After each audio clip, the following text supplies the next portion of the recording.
Hello बच्चों, आज हम लोग इस वीडियो में पढ़ेंगे एटॉमिक मॉडल्स के बारे में। एटॉमिक मॉडल्स में हम लोग पढ़ेंगे कि एटम के अंदर जो छोटे छोटे पार्टिकल्स होते हैं, इलेक्ट्रॉन्स, प्रोटॉन्स और न्यूट्रॉन्स, वह किस तरह से अरेंज होते हैं। यानी कि एक शब्द में अगर हम लोग बोले तो एटम के स्ट्रक्चर के बारे में आज हम लोग अध्ययन करेंगे।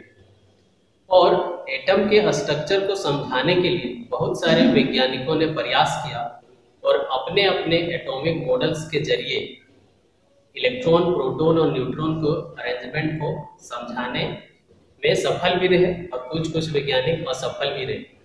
तो आज हम लोग देखेंगे एटॉमिक मॉडल्स, जो कि पहला जो एटॉमिक मॉडल्स जो प्रस्तुत किया गया वह प्रस्तुत किया गया डाल्टन के द्वारा। तो उसी एटॉमिक मॉडल को पहले हम लोग देखेंगे। क्या बोले, फर्स्ट एटॉमिक मॉडल किनके द्वारा दिया गया था? डाल्टन के द्वारा। पूरा नाम बोलेंगे तो जॉन डाल्टन। तो डाल्टन के द्वारा फर्स्ट जो एटॉमिक मॉडल दिया गया उसका नाम पड़ा, उस एटॉमिक मॉडल का नाम पड़ा Dalton's atomic model. Dalton's atomic model. क्योंकि जब डाल्टन ने यह एटॉमिक मॉडल प्रस्तुत किया था उस समय तक ना ही इलेक्ट्रॉन का खोज हुआ था, ना प्रोटॉन का खोज हुआ था और ना ही न्यूट्रॉन का खोज हुआ था। तो डाल्टन ने अपने एटॉमिक मॉडल में ज्यादा कुछ नहीं लेकिन उसके शेप के बारे में बताया और कहा कि एक एटम जो है स्फेरिकल शेप का होता है। एटम का आकार कैसा होता है? तो स्फेरिकल शेप का होता है, यानी गोलाकार होता है। उसके बाद डाल्टन ज्यादा कुछ नहीं बता सके क्योंकि उस समय तक इलेक्ट्रॉन, प्रोटॉन और न्यूट्रॉन्स का खोज नहीं हुआ। उसके बाद जे थॉमसन के द्वारा एटॉमिक मॉडल प्रस्तुत किया गया और वह मॉडल कहलाया थॉमसन्स एटॉमिक मॉडल। क्या कहलाया? Thomson's atomic model. Thomson's atomic model का दूसरा भी नाम है जिसको वाटरमेलन एटॉमिक मॉडल भी कहा जाता है। वाटरमेलन एटॉमिक मॉडल भी कहा जाता है।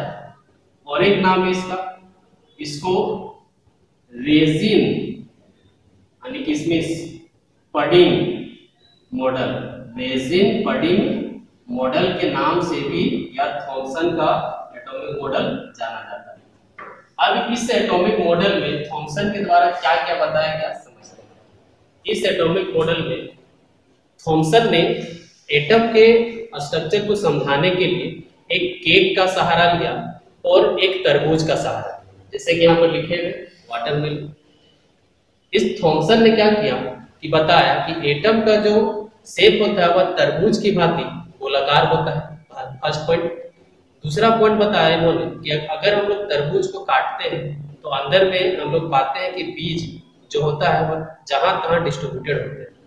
तो थॉमसन के द्वारा कहा गया कि एटम के अंदर इलेक्ट्रॉन्स भी तरबूज की भांति जहां तहां डिस्ट्रीब्यूटेड होते हैं, दूसरा पॉइंट। और तीसरा पॉइंट बताया कि अगर तरबूज में से बीजों को हटा दिया जाए तो जो खाने योग्य पदार्थ बचेगा वह सभी जगह होते हैं, समान मात्रा में होते हैं। तो इसी तरह एटम्स के अंदर जो है इलेक्ट्रॉन्स के अलावा जो जगह बचा वहां पर प्रोटॉन्स जो है सो समान मात्रा में डिस्ट्रीब्यूटेड होते हैं। तो यह थॉमसन के द्वारा 3 पॉइंट बताया गया। फर्स्ट पॉइंट क्या बताया? एटम तरबूज और केक की भांति जो है सो गोलाकार होता है। दूसरा, एटम के अंदर इलेक्ट्रॉन जहां तहां डिस्ट्रीब्यूटेड होते हैं।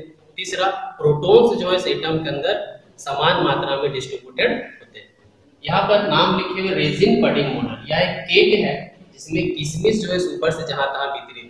तो इस मॉडल के जरिए क्या बताया? इस मॉडल के जरिए बताया थॉमसन ने कि केक जिस तरह से गोलाकार होता है उसी तरह एटम भी होता है और किशमिश जो केक के बाहरी तरफ जहां तहां वितरित होते हैं वह एटम में इलेक्ट्रॉन्स इसी तरह वितरित होते हैं और बाकी जो केक का भाग है जो समान मात्रा में डिस्ट्रीब्यूटेड है उसको प्रोटॉन से कंपेयर किया। तो इतने सारे बातों के बारे में बताया गया इस एटॉमिक मॉडल में। चूंकि थॉमसन अभी भी बहुत सारे चीजों के बारे में बताने में असमर्थ थे, तो इसलिए इसके एटॉमिक मॉडल के बाद जो अगला एटॉमिक मॉडल दिया गया वह दिया गया रदरफोर्ड के द्वारा। किनके द्वारा? रदरफोर्ड के द्वारा, और इनका एटॉमिक मॉडल कहलाया Rutherford's atomic model. Rutherford's atomic model. Rutherford ने अपने एटॉमिक मॉडल के जरिए एटम के संरचना को समझाने के लिए एक एक्सपेरिमेंट, और वह एक्सपेरिमेंट कहलाता है अल्फा रे स्कैटरिंग एक्सपेरिमेंट। वह कौन सा एक्सपेरिमेंट है? तो अल्फा रे स्कैटरिंग एक्सपेरिमेंट। इस एक्सपेरिमेंट के जरिए रदरफोर्ड ने एटम के संरचना को समझाने में सफल रहे। यहाँ पर अल्फा रे क्या है? अल्फा रे एग्जाम में ऑब्जेक्टिव में पूछा जा चुका है। यह अल्फा रे जो है वो अल्फा पार्टिकल से मिलकर बनता है। किससे मिलकर बनता है? Alpha particle. यह अल्फा पार्टिकल क्या है? यह अल्फा पार्टिकल हीलियम का न्यूक्लियस है। हीलियम पीरियोडिक टेबल में दूसरा तत्व जिसका नाम क्या होता है? हीलियम। इसमें डबल प्लस होता है, He डबल प्लस, तब जाके इसको अल्फा पार्टिकल कहते हैं। और इसका एटॉमिक नंबर 2 और मास नंबर 4। तो एग्जाम में पूछा जा चुका है which of the following nucleus of element are known as alpha particles. तो देखोगे कि हीलियम डबल प्लस जहां पर लिखा होगा वही आंसर होगा। सिर्फ अगर हीलियम लिखा है तो अल्फा पार्टिकल नहीं, हीलियम डबल प्लस होगा तो ही जाके वह अल्फा पार्टिकल होगा। यह अल्फा रे का मतलब है। अब इस एक्सपेरिमेंट के जरिए रदरफोर्ड ने क्या क्या समझाया एटम के संरचना के बारे में, तो समझते हैं इसको। कि रदरफोर्ड ने कहा कि एटम जो गोलाकार शेप होता है, स्फेरिकल शेप होता है, उसके बीच में एक पॉजिटिवली चार्ज्ड पार्टिकल्स होते हैं। अल्फा रे स्कैटरिंग एक्सपेरिमेंट के जरिए जो रदरफोर्ड ने बताया कि एटम तो गोलाकार शेप का होता ही है, उसके सेंटर में, उसके बीच में एक पॉजिटिवली चार्ज्ड पार्टिकल होता है, और इस सेंटर का नाम रदरफोर्ड के द्वारा न्यूक्लियस दिया गया। क्या दिया गया? न्यूक्लियस। यानी कि न्यूक्लियस का डिस्कवरी कौन किया था? तो रदरफोर्ड ने किया था। यह भी एग्जाम में पूछा जा चुका है कि who was the discoverer of nucleus? तो रदरफोर्ड। यह पहला पॉइंट बताया। दूसरा पॉइंट रदरफोर्ड ने बताया कि एटम के अंदर जो बहुत सारा खाली स्पेस होता है, वैकेंट स्पेस। वैकेंट यानी कि मतलब क्या होता है? खाली, और टेस्ट जगह, वैकेंट स्पेस होते हैं, है ना। रदरफोर्ड के द्वारा बताया गया कि बहुत सारा खाली जगह होता है एटम्स के अंदर, इस तरह से। तो इन सारी चीजों के बारे में बताया, और एक पॉइंट बताया कि इलेक्ट्रॉन्स कहां पर होते हैं। इलेक्ट्रॉन्स कहां पर होते हैं? तो एक्सपेरिमेंट के जरिए तो वह बताया कि बीच में जो है सो न्यूक्लियस होता है, पॉजिटिवली चार्ज न्यूक्लियस, और एटम के बहुत सारे जगहों में खाली जगह होते हैं, और इसी न्यूक्लियस के चारों ओर जो है सो इलेक्ट्रॉन रिवॉल्व करते रहते हैं। इसी न्यूक्लियस के चारों ओर इलेक्ट्रॉन क्या करते रहते हैं? रिवॉल्व करते रहते हैं। तो इन सारी चीजों के बारे में बताया गया था इस एटॉमिक मॉडल में, जिनको कहा जाता है Rutherford's atomic model. Rutherford's atomic model. लेकिन इसका एक मेजर लिमिटेशन था जो कि रदरफोर्ड के द्वारा सॉल्व नहीं किया गया।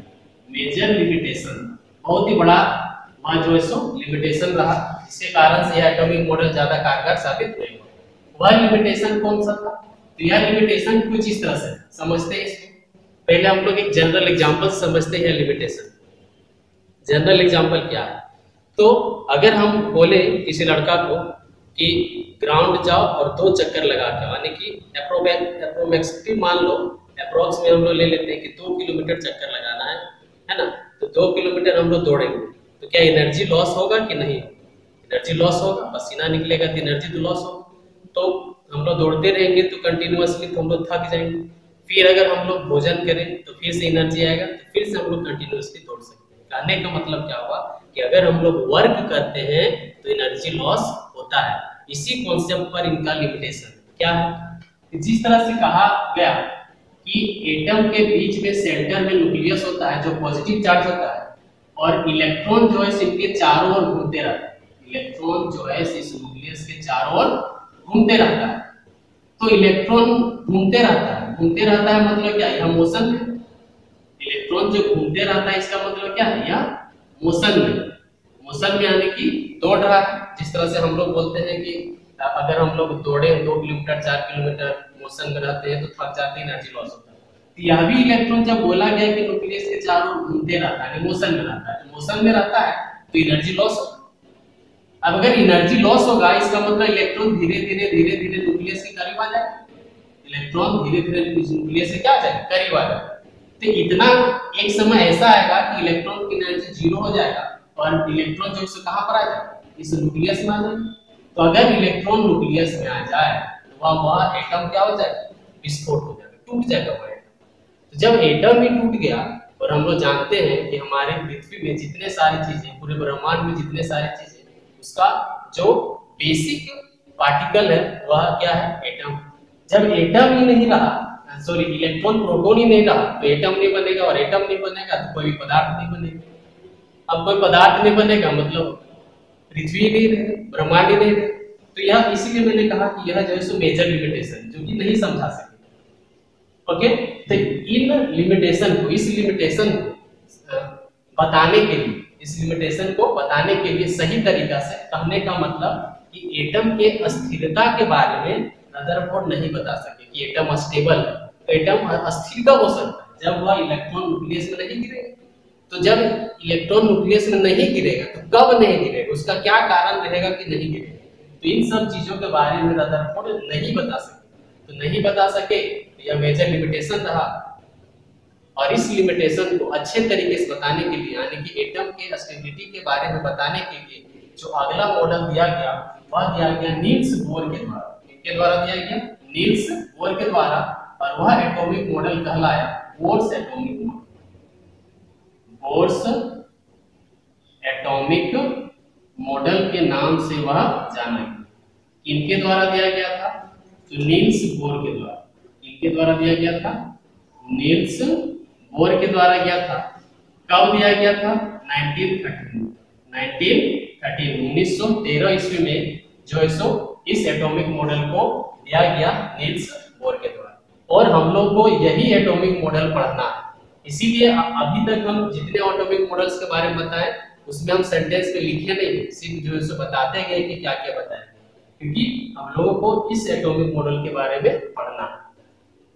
देखते हैं क्या करके कि बोर्स एटॉमिक मॉडल के द्वारा क्या क्या बताया गया एटम के संरचना के बारे में, स्ट्रक्चर के बारे में। तो जो इनका पहला पॉइंट बोर्स एटॉमिक मॉडल में, बोर्स का जो पहला पॉइंट था वह था कि एन एटम, एक एटम जो है, an atom consist of, an atom consist of A positively charge nucleus, positively charged nucleus, positively charged nucleus in its centre, in its centre. कहने का मतलब कि एक एटम के सेंटर में जो है सो पॉजिटिवली चार्ज पार्टिकल होता है, और उस पॉजिटिवली चार्ज पार्टिकल जो सेंटर में होता है उसको न्यूक्लियस कहते हैं। क्या कहते हैं, न्यूक्लियस। डायग्रामेटिकली कि एटम के सेंटर में पॉजिटिवली चार्ज पार्टिकल होता है और इस जगह को न्यूक्लियस कहते हैं। इस जगह को क्या कहते हैं, न्यूक्लियस कहते हैं। अब यह पॉजिटिवली चार्ज क्यों होता है समझ जाते हैं, समझ लेते हैं। क्योंकि न्यूक्लियस में दो तरह के पार्टिकल्स होते हैं, प्रोटॉन्स भी होते हैं और न्यूट्रॉन्स भी होते हैं। और हम लोग जानते हैं कि प्रोटॉन जो है सो पॉजिटिवली चार्ज पार्टिकल होते हैं। प्रोटॉन्स कैसा होता है, पॉजिटिवली चार्ज पार्टिकल होते हैं। और न्यूट्रॉन जो है सो न्यूट्रल होता है। न्यूट्रल यानी कि जीरो चार्ज होता है। चार्ज कितना होता है, जीरो होता है। तो प्लस और जीरो इज इक्वल टू क्या होता है, इसीलिए हम लोग कहते हैं कि न्यूक्लियस पॉजिटिवली चार्ज होते हैं। दूसरा पॉइंट मानते हैं। दूसरा पॉइंट में बोर्स ने बताया कि इलेक्ट्रॉन्स जो है इस न्यूक्लियस के चारों ओर एक गोलाकार रास्ता में घूमते रहते हैं। इलेक्ट्रॉन्स जो है सो इस न्यूक्लियस के चारों ओर एक सर्कुलर पाथ में घूमते रहते हैं और उसको ऑर्बिट के नाम से जानते हैं। इसको सेंटेंस में लिखते हैं कि इलेक्ट्रॉन्स रिवॉल्व, रिवॉल्व माने कि घूर्णन करना, revolve around the nucleus, revolve around the nucleus in a circular path, in a circular path. Electron जो है न्यूक्लियस के चारों ओर एक गोलाकार रास्ता में घूमते रहते हैं और इस सर्कुलर पाथ का जो एनर्जी होता है वह फिक्स होता है, which have have fixed energy, जिसका ऊर्जा जो है सो फिक्स होता है, निश्चित होता है, चेंज नहीं होता है, एंड रेडियस, और इस सर्कुलर पाथ का जो त्रिज्या होता है, रेडियस होता है, वह भी फिक्स होता है। और इस सर्कुलर पाथ का नाम क्या है? इस सर्कुलर पाथ को ऑर्बिट कहते हैं। इस सर्कुलर पाथ को क्या कहते हैं? ऑर्बिट कहते हैं। कि न्यूक्लियस के चारों ओर सर्कुलर पाथ में इलेक्ट्रॉन घूमते रहते हैं, उस सर्कुलर पाथ को ऑर्बिट कहते हैं। और इस सर्कुलर पाथ का एनर्जी फिक्स होता है, उसका रेडियस भी फिक्स होता है। इसको हम लोग डायग्रामेटिकली भी समझते हैं अलग पॉइंट में। तो पहले जो है हम लोग इसको मिटा लेते हैं समझने के लिए। समझते हैं क्या कहा गया कि एटम के बीच में पॉजिटिवली चार्ज न्यूक्लियस होता है। दूसरा पॉइंट में क्या कहा कि इसके चारों ओर सर्कुलर पाथ में इलेक्ट्रॉन्स घूमते रहते हैं, सर्कुलर पाथ में इलेक्ट्रॉन्स घूमते रहते हैं, और इस सर्कुलर पाथ को ऑर्बिट करते हैं, जिसका एनर्जी फिक्स होता है और रेडियस भी फिक्स होता है। रेडियस कैसे मापेंगे? तो देखोगे यह एक सर्कल के जैसा, गोला के जैसा, और यह क्या है? सेंटर है। हम लोग जानते हैं कि किसी भी सर्कल का सेंटर से अगर हम लोग डिस्टेंस मापते हैं तो उसको रेडियस कहते हैं। क्या कहते हैं? रेडियस कहते हैं। इस तरह से हम लोग इस ऑर्बिट का, इस सर्कुलर पाथ का रेडियस को माप सकते हैं, जो कि निश्चित होता है, चेंज नहीं होता। और इस सर्कुलर पाथ का नाम क्या बोले? ऑर्बिट। इसका दूसरा भी नाम, इस ऑर्बिट को सेल भी कहते हैं। दूसरा नाम, इस ऑर्बिट को एनर्जी लेवल भी कहते हैं। इस ऑर्बिट को क्या भी कहते हैं? एनर्जी लेवल भी कहते हैं। और एक नाम, इसको स्टेशनरी स्टेट भी कहते हैं। इसको स्टेशनरी स्टेट भी कहते हैं। स्टेशनरी स्टेट वैसी अवस्था, वैसा जगह जहां पर एनर्जी जो है सब फिक्स हो, उसी जगह को स्टेशनरी स्टेट कहते हैं। क्योंकि ऑर्बिट का भी एनर्जी फिक्स है, इसीलिए इसका नाम है स्टेशनरी स्टेट। उसके बाद तीसरा पॉइंट में कहा गया, कि द एनर्जी ऑफ ऑर्बिट, या तो सेल या तो energy level, does not change with time, कि समय के अनुसार ऑर्बिट का एनर्जी कभी भी चेंज नहीं होता। समय के अनुसार ऑर्बिट का एनर्जी कभी भी चेंज नहीं होता है। अब अगर ध्यान दिए होंगे कि हम लोग रदरफोर्ड में लिमिटेशन पढ़े, इलेक्ट्रॉन मोशन करते रहता है चारों ओर न्यूक्लियस के, और मोशन किया हुआ कोई भी पार्टिकल एनर्जी लॉस करेगा तो कहां पर आ जाएगा? न्यूक्लियस। क्योंकि रदरफोर्ड ने यह नहीं बताया था कि जिस सर्कुलर पाथ में इलेक्ट्रॉन घूमता है उसका रेडियस भी फिक्स होता है, एनर्जी भी फिक्स होता है। इसी कारण से जो है इलेक्ट्रॉन एनर्जी लॉस करता है और यहां पर आ जाता है। लेकिन चूंकि बोर्ड्स के द्वारा बता दिया गया कि इस ऑर्बिट का जहां पर इलेक्ट्रॉन घूमते रहता है, रिवॉल्व करते रहता है, उसका रेडियस भी फिक्स होगा और उसका एनर्जी भी फिक्स होगा मतलब वह कभी भी चेंज नहीं होगा। तो जब एनर्जी ही चेंज नहीं होगा मतलब ना एनर्जी बढ़ेगा अपने से और ना एनर्जी कम होगा अपने से। तो ना एनर्जी कम होगा ना एनर्जी ज्यादा होगा, तो इलेक्ट्रॉन फिर कभी भी न्यूक्लियस के करीब नहीं आएगा, और जिसके कारण एटम स्टेबल होगा, अस्थिर होगा। एटम स्टेबल होगा और अस्थिर होगा। इसी दो पॉइंट के बारे में रदरफोर्ड बताने में असमर्थ थे, इसीलिए वह लिमिटेशन आया। उसके बाद हम लोग अगला पॉइंट में देखते हैं। अगला पॉइंट में बताया गया कि जब हम लोग बाहर से कोई सोर्स के द्वारा एनर्जी प्रोवाइड करें इलेक्ट्रॉन्स को, तब उसका एनर्जी बढ़ सकता है। तो यहां पर लिखेंगे अगला पॉइंट में कि gain of energy takes place, gain of energy takes place, gain of energy takes place when an electron, जब एक इलेक्ट्रॉन जाता है, jumps from lower orbit to higher orbit, अच्छा, इस पॉइंट के पहले और एक पॉइंट छूट गया, उस पॉइंट को समझना जरूरी है।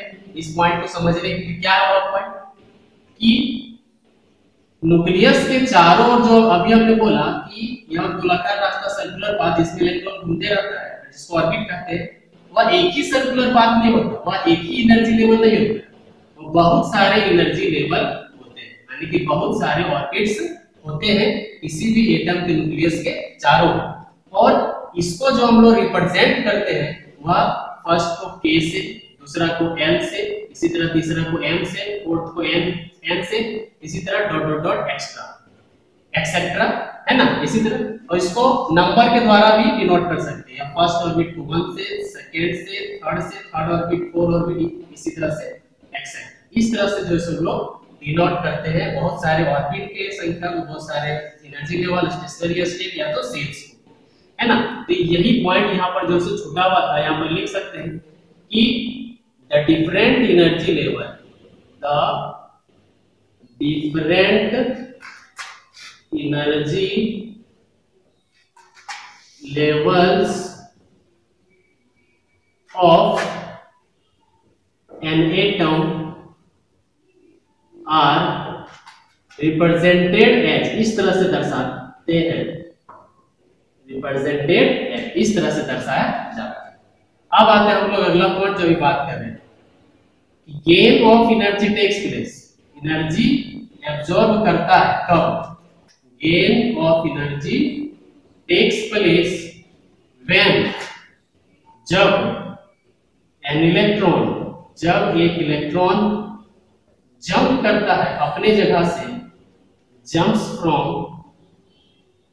lower orbit से higher orbit, lower orbit to higher orbit, जब एक इलेक्ट्रॉन अपने ही ऑर्बिट से किसी ऊपर वाले दूसरे ऑर्बिट में जाता है तब एनर्जी उसको और भी चाहिए, और एनर्जी जब देंगे तभी यह प्रोसेस होगा, जिसको हम लोग बोलते हैं कि इलेक्ट्रॉन एनर्जी गेन किया तो अपने लोअर ऑर्बिट से कहां चला गया, हायर ऑर्बिट। एग्जांपल इसको डायग्रामेटिकली समझते हैं, डायग्रामेटिकली इसको समझते हैं कि अच्छा इसको यहां पर लिखते हैं कि डायग्रामेटिकली कैसे समझा जाएगा कि वह एनर्जी किस तरह से गेन किया और अपने ऑर्बिट से कहां गया, अपने ऑर्बिट से कहां गया। देखते हैं कि सपोज मेरे पास एक एटम है, बीच में न्यूक्लियस, और इसके चारों ओर 3 ऑर्बिट को दिखा है, फर्स्ट ऑर्बिट, सेकंड ऑर्बिट, यहाँ हो गया थर्ड ऑर्बिट, 3 ऑर्बिट है। इलेक्ट्रॉन जो है यहाँ पर फर्स्ट ऑर्बिट, कहाँ पर है, फर्स्ट ऑर्बिट। अब इसको मैंने क्या किया, बाहर से सनलाइट के जरिए, बाहर से सनलाइट के जरिए क्या किए, इसको जो है सो एनर्जी प्रोवाइड कर, सनलाइट के जरिए इसकी एनर्जी क्या किए, इस इलेक्ट्रॉन को दी। तो हम लोग जानते हैं कि इलेक्ट्रॉन का अपना एनर्जी होता है और इलेक्ट्रॉन जिस ऑर्बिट में उसका अपना एनर्जी। तो जब एनर्जी हम दिए इलेक्ट्रॉन को, तो अपना एनर्जी तो था और भी एनर्जी दे तो उस इलेक्ट्रॉन की एनर्जी क्या हो जाएगा, बढ़ जाएगा। तो बढ़ जाएगा तो हम लोग पढ़े अभी कुछ देर पहले पढ़े कि किसी भी ऑर्बिट का अपना एनर्जी फिक्स होता है, तो उस एनर्जी से इस इलेक्ट्रॉन की एनर्जी क्या हो जाएगा, बढ़ जाएगा। तो जब एनर्जी बढ़ जाएगी तब इलेक्ट्रॉन क्या करेगा कि अपने से ऊपर वाले ऑर्बिट में जंप करेगा। क्यों जंप करेगा, क्योंकि इस ऑर्बिट से इलेक्ट्रॉन के पास एनर्जी ज्यादा होगी। तो जितना ज्यादा एनर्जी हुआ तो उस एनर्जी के अनुसार जिस ऑर्बिट की एनर्जी से मैच खाया, सपोज सेकंड ऑर्बिट की एनर्जी से मैच खाया, सपोज कि थर्ड ऑर्बिट की एनर्जी से मैच खाया, तो वह इलेक्ट्रॉन वहां से उसी ऑर्बिट में जंप कर जाएगा। सपोज कि जितना एनर्जी हम दिए इसको और पहले से जितना एनर्जी था जुड़कर और तीसरा ऑर्बिट की एनर्जी इतना बराबर हो गया, तो यह इलेक्ट्रॉन जंप कर जाएगा कहां पर, तो थर्ड ऑर्बिट। इसमें जंप कर जाएगा थर्ड ऑर्बिट में। इसको यहां पर हम लोग दिखा सकते हैं कि फर्स्ट ऑर्बिट, सेकंड ऑर्बिट और या थर्ड ऑर्बिट। पहले इलेक्ट्रॉन यहां पर था, एनर्जी दिए, यह इलेक्ट्रॉन जंप कर गया कहां, फर्स्ट ऑर्बिट से थर्ड ऑर्बिट। कब जंप किया, जब एनर्जी बाहर से प्रोवाइड किया गया सनलाइट के जरिए। एनर्जी फार्मूला E बराबर h न्यू फ्रीक्वेंसी है, ओके। और इस प्रोसेस को बोलते हैं एक्साइटेशन। इस प्रोसेस को क्या बोलते हैं, एक्साइटेशन। क्या बोलते हैं, एक्साइटेशन करते हैं। जब इलेक्ट्रॉन लोअर ऑर्बिट से हायर ऑर्बिट में जाता है एनर्जी को एब्जॉर्ब करके, तो उसको जो है एक्साइटेशन के नाम से जाना जाता है, ओके। और इलेक्ट्रॉन जब लोअर ऑर्बिट में होता है तो उसको ग्राउंड स्टेट, उसको क्या कहते हैं, ग्राउंड स्टेट के नाम से जाना जाता है। और जब इलेक्ट्रॉन अपना घर छोड़कर यानी अपना ऑर्बिट छोड़कर दूसरे के घर चला जाता है ना, यानी कि हायर ऑर्बिट चला जाता है जिसको एक्साइटेड स्टेट, उसको क्या कहते हैं, एक्साइटेड स्टेट।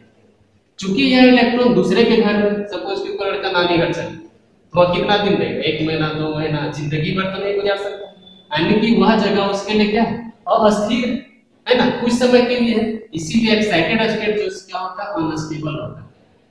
क्या होता है, अनस्टेबल, क्योंकि इस इलेक्ट्रॉन का अपना घर ही नहीं है, अपना घर फर्स्ट ऑर्बिट, यानी कि ग्राउंड स्टेट क्या होगा, स्टेबल होगा।